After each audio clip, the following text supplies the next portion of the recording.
चला additional practice. Additional practice मध्ये मध्ये मध्ये बोल नका. तुम्हाला आता मी आज सांगणार आहे special types of linear equations. हे आपल्या जुन्या सिलेबस मध्ये होते, एनसीईआरटी मध्ये पण होते. त्यांनी एक काढून महापाप केलेले आहे. स्पेशल टाइपचे क्वेश्चन्स असतात. सांगेल मी, थोडस लक्ष द्या. आता मी तुम्हाला एक क्वेश्चन देत आहे, थोडस लक्ष द्या. आपल्याकडे सगळ्या टाइपच्या मेथड्स आहेत.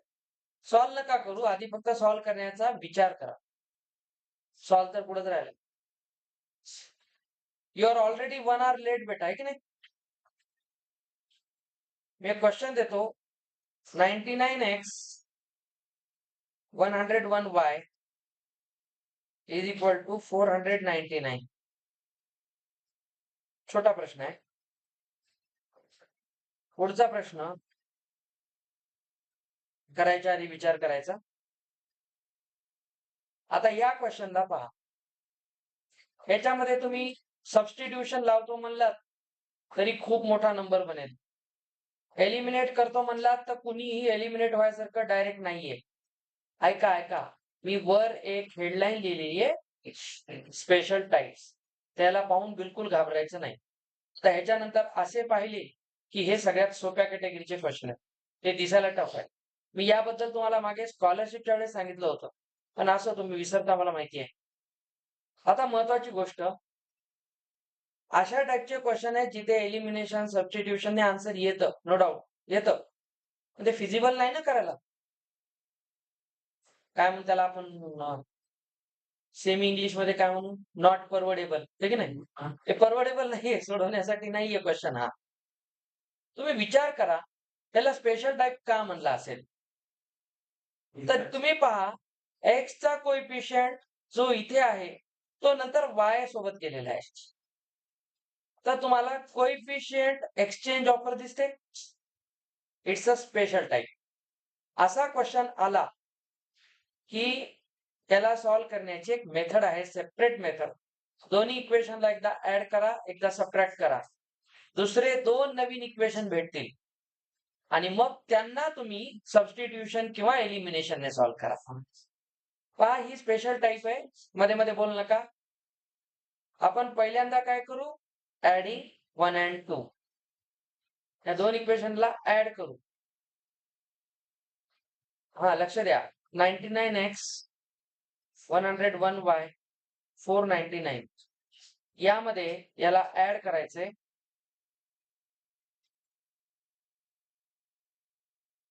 501. ऍड मध्ये साईन वगैरे बदलायचं काही डोक्यात धरू नका, सरळ ऍड करा. ते बघा 200x होतो, हा 200y होतो आणि हा सरळ सरळ 1000 होतो. आता डायरेक्ट 200 ने डिवाइड करा. x plus y 5. चिंदी झालं इक्वेशन. काय होतं असं, काय झालं असतो बघा. किती मोठं इक्वेशन होतं, पण अजूनही आपण आन्सर नाही काढलं. आपण फक्त त्याला रिड्यूस केलं, थोडं लहान केलं. जेव्हा एक्सचेंज ऑफर चालू असते त्याला एक्सचेंज ऑफर क्वेश्चन म्हणा. एक्स वाय ला गेला आणि वाय एक्स ला गेला, तर एकदा दोघांना ऍड करा, पुन्हा दोघांना सबट्रॅक्ट करा.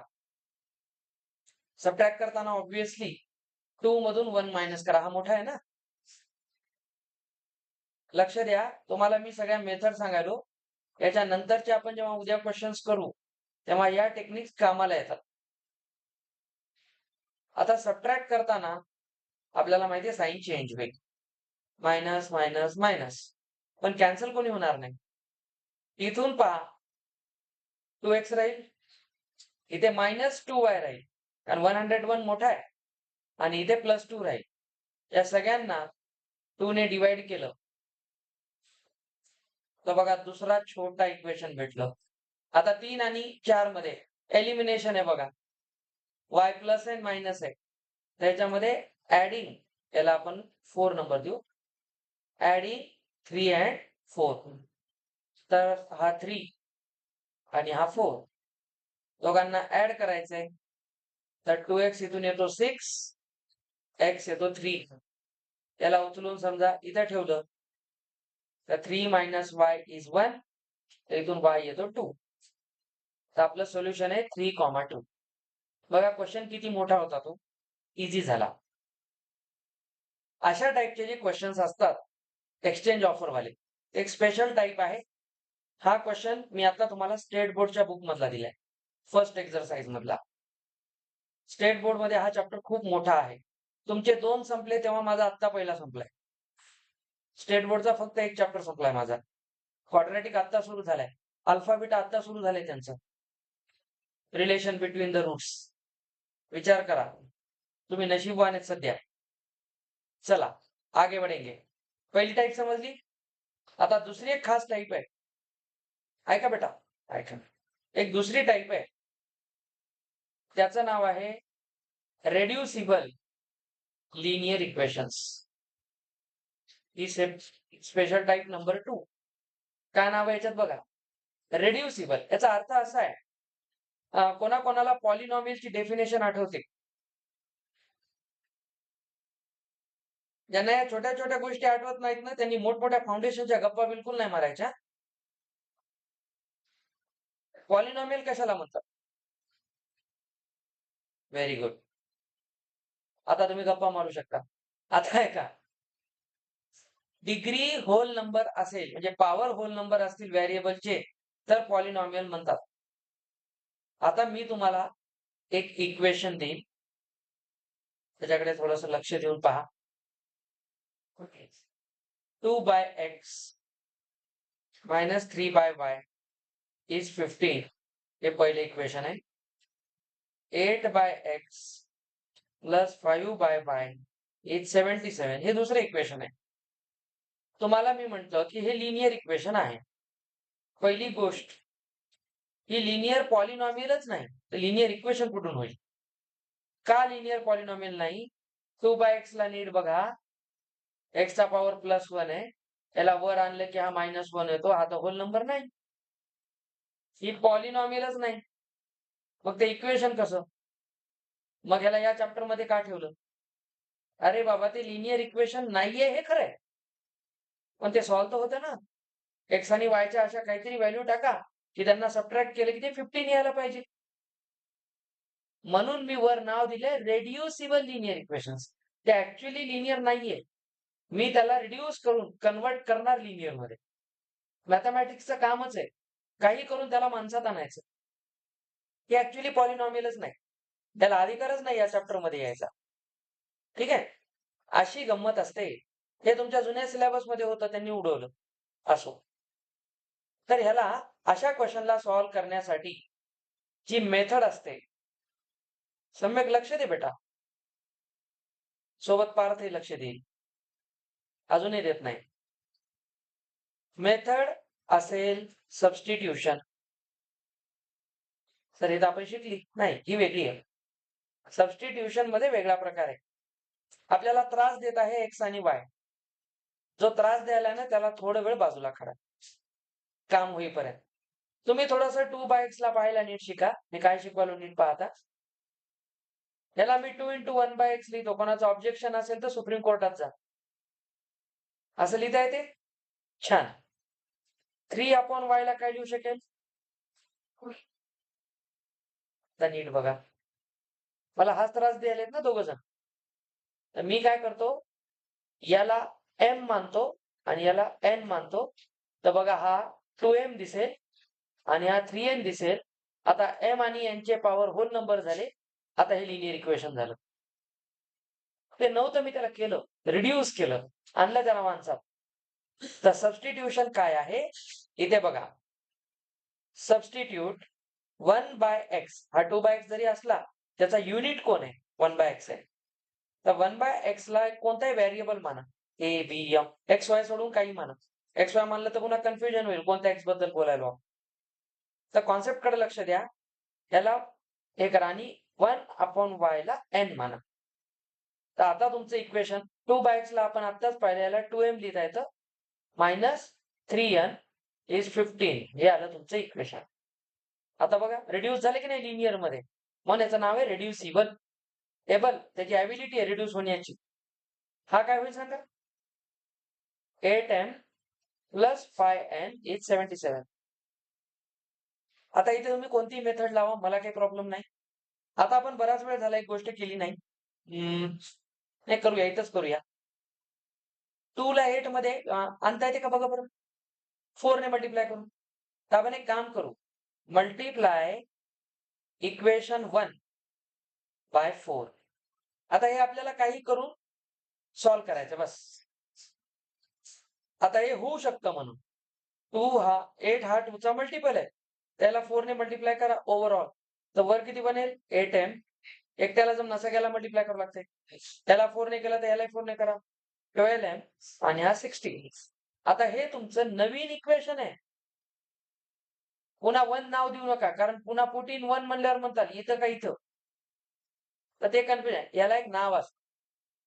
हे दोन इक्वेशन दिसायला वेगळे. तुम्ही A1 A2 B1 B2 C1 C2 लावा, रेशो सेम येतो. ठीक आहे? तर याला म्हणतात इक्विव्हॅलंट इक्वेशन. याचे हे इक्विव्हॅलंट फॉर्म आहे. आता पहा, आपण सेकंड मध्ये काही चेंज केला नाही. त्याला तसंच ठेवा. दिसलं सगळ्यांना? हे सेकंड आहे त्याला सेकंडच म्हणा.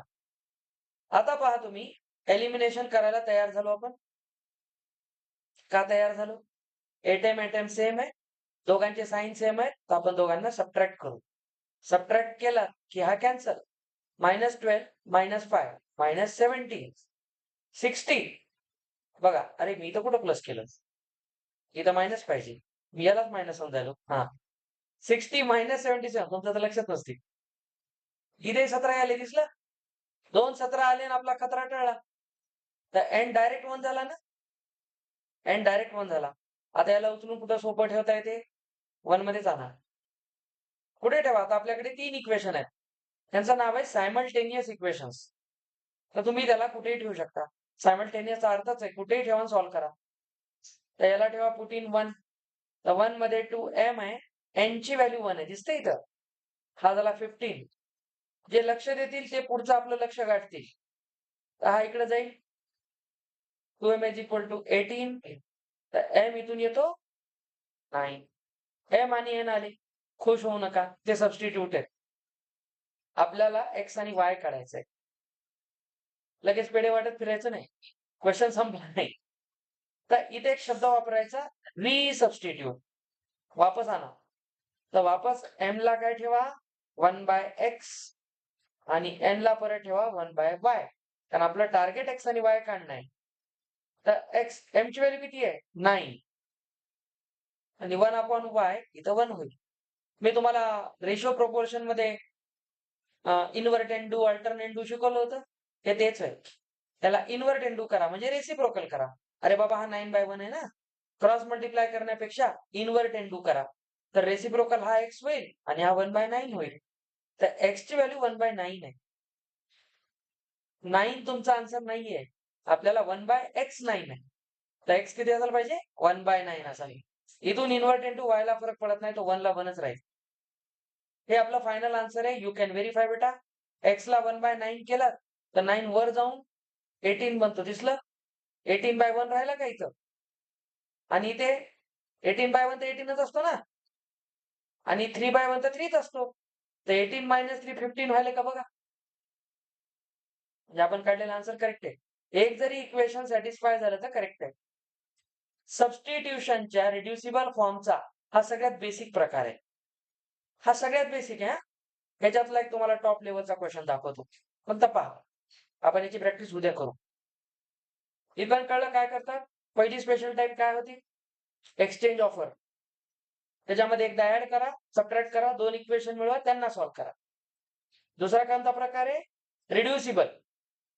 तिथे सबस्टिट्यूट करा, लिनियर मध्ये कन्वर्ट करा, सॉल्व्ह करा, पुन्हा रिसबस्टिट्यूट करा आणि पाहिजे ते व्हेरिएबल काढा. असे 2 प्रकार झाले. आता रिड्युसिबलचाच एक खास क्वेश्चन बघा, दिसायला किती छान आहे. 1/3x + y + 1/3x - y is 3/4. 1/2 times 3x + y. इथं खूप जण चुकतात हा. -1/2 2 times 3x minus y is minus 1/8. अजूनही बघा 3x आणि y ची डिग्री निगेटिव्ह आहे. हे लिनियर पॉलिनॉमियल इक्वेशन नाही. रिड्यूस करा. वापस ती स्टोरी. हा युनिट आहे दिसतो. इथे कन्फ्युजन येते खूप जणांमध्ये. सबस्टिट्यूट 1/3x plus y ला समजा मी p मानतो. 3x minus y ला q मानतो. तर बघा बरं हे इक्वेशन p plus q 3/4 होईल. सर हे काय पाहायला चांगलं वाटणार. इकडे काय फायदा आहे का. असो 4 ने मल्टिप्लाय करा. 4p plus 4q is 3. त्याला इक्वेशन 1 म्हणा. 4 ने मल्टिप्लाय केलं ओव्हरऑल. आता इथे खरी स्टोरी आहे. म्हणून मी तुम्हाला पाहायला शिका म्हटलं. लक्ष द्या. 1/2 times 3x plus y ला स्प्लिट करा. सर याला 1/2 लिहा आणि याला सेपरेट करा. दिसलं का सगळ्यांना. हा p आहे एवढा. तर 1/2 इंटू p आहे. तर हा 2p नाही p/2 आहे. जर तुम्ही कोणी याला 2p म्हणून बघत असाल तर ते रॉंग आहे. त्याला जर काही जणांनी 2p minus 2q केलं, क्वेश्चन तिथं संपला त्याचा. त्यानं पुढे जायचंच नाही. हा जो कॉन्स्टंट आहे तो डिनॉमिनेटर मध्ये आहे. म्हणून तुम्ही याला स्प्लिट करून बघायला शिका. तर कोण न्यूमरेटर मध्ये जातो कोण जात नाही. तर हे क्वेश्चन करेक्ट आहे. सेकंड इक्वेशन या पद्धतीने काय म्हणतंय. सर हे बनतं p/2 मायनस q/2 दिसते मायनस 1/8. त्यांचा एलसीएम 8 असतो. एलसीएम 8 आहे दिसलं. 8 ने मल्टिप्लाय करा.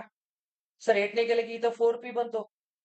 इथे 8 ने केलं की 4q बनतो आणि इथे 8 ने केलं की -1 बनतो. आता क्वेश्चन चिंधी झाला. कारण बघा इक्वेशन 1 आणि 2 ला पाहिल्याबरोबर आनंद होतो. तू नको रे आता. तू वापस काय यायला. हा फार मेमरी स्ट्रॉंग असते कम्प्युटरची. बघा बरं 4q प्लस मायनस आहे. एलिमिनेट होते की नाही डायरेक्ट. Adding 1 and 2. ऍड केलं रे केलं की 4p plus 4q3 4p minus 4q minus 1. Add केलं की हा एलिमिनेट. इथून आला 8p इथे आला 2. तर p आला 1/4. त्याला उचलून चला इथं ठेवूया. तर 4 into 1/4 दिसला का p च्या जागेवर. -4q हा -1 हे गायब. हा इकडे जाऊन काय झाला -1 -4q -1 आणि इकडे जाऊन -1 झाला -2. तर इथून q ची व्हॅल्यू येते 1/2. p आणि q आले. परत आपलं उत्तर नाही आलं. आता रिसबस्टिट्यूट करा. p ला वापस काय ठेवा. क्वेश्चन संपला नाही. खुश होऊ नका. q ला वापस काय ठेवा. आता जादू बघा. 1/3x plus y.